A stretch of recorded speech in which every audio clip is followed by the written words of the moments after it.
11 days out from my powerlifting meet, and that's what this workout is.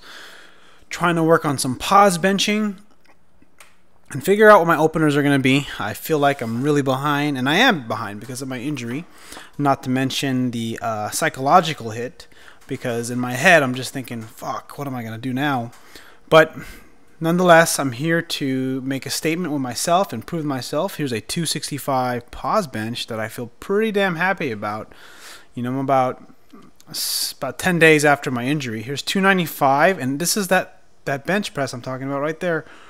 Boom, look at that. It looks like I'm going to get it, and I fucking fail it. It sucks so bad. That same exact thing happened to me in competition. It happened to me it just happened to me on previous videos. That 295, I'm sure a good 30 to 40% of it is mental. I tried to finish up some work with just some pause benching for 245, which felt pretty good after I did the 295 fail. I failed it, but I feel good about it because you know, I sustained an injury in my back. I had to kind of slow down a little bit, and I'm not exactly in my groove yet because of how much time I had to adjust a little bit. But I feel pretty good that I'm going to be able to PR on my next powerlifting meet for the bench press.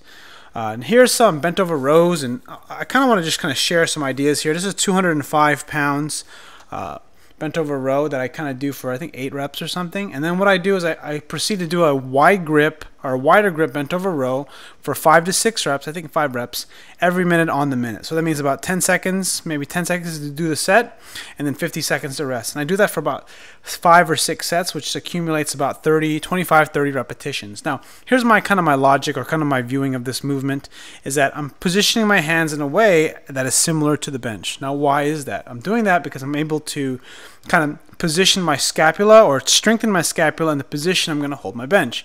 To me, that makes a lot of sense. It's kind of a way to kind of carry over into kind of the muscles I'm going to use, so that way I can get tighter in the upper back and traps, because that's basically what you're trying to do when you're trying to bench. You want to have a nice tight upper back, so that way you can create a solid platform in the shoulder to bench from in competition. So I thought this was a pretty cool way to build up some work capacity, or just some workload density, I mean. All right, so here's some overhead pressing, something I haven't done. And I was actually quite happy. I was quite happy with my workout here today. You know, I actually get up to, I work myself up to like a heavy double or triple. And, you know, this is kind of like one of my weakest lockouts here. So here's 165. I'm getting a really good solid lockout, which I feel pretty good about. So I do a triple for 165. And then I think 175 I do for a double. So, needless to say, I still have some strength left, and I'm definitely making progress on the overhead press, which directly carries over to the bench. So now here's a back off set with 135 pounds.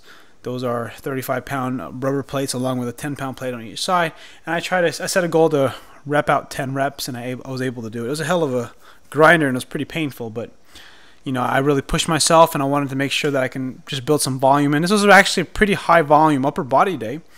And here are some lat pull downs. Now, there's not a whole lot to see here, but one of my biggest emphasis with this movement is really just to beat the shit out of my lats, make them tight, make my shoulder blades tight, and just get them activated, make a good stretch in them. I'm not trying to lift a lot of weight. I'm just trying to activate the muscle and really beat it up. It's sort of kind of like what my newfound philosophy is with all these somewhat accessory movements, like the you know, cable movements. You know, you're not really trying to have a cable competition for how much weight you can pull. It's really more about building the muscle. And some dumbbell presses, something I haven't done in a really, really long time, probably at least 4 months, I would think.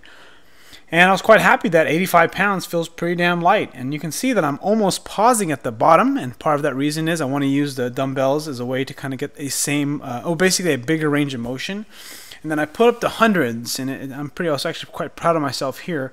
I was able to have the solid control, bring the dumbbells down, pause for a moment, then go up. It's a very short pause. What I'm trying to say is I just don't really use a stretch reflex. And I kind of like this because, You know, I don't know. Maybe I'll start doing more of this. I miss doing dumbbells. I've been spending so much time doing bench press. I probably need to start varying my movements after my powerlifting meet.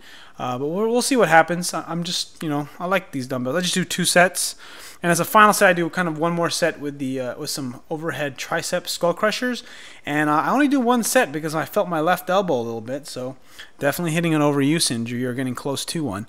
So I just do 1, and then I do some close grip reps afterwards, and that was the end of my workout. So overall today, I feel pretty damn good about things, because even though I failed my 295 bench, I was able to get a solid, get past 90 degrees at a pretty good rate. So if I got a little faster and I'm a little bit rested and fresh, I'm going to be able to nail that when meet time comes, after like a full 4 or 5 days of complete and total rest, which I feel pretty good about.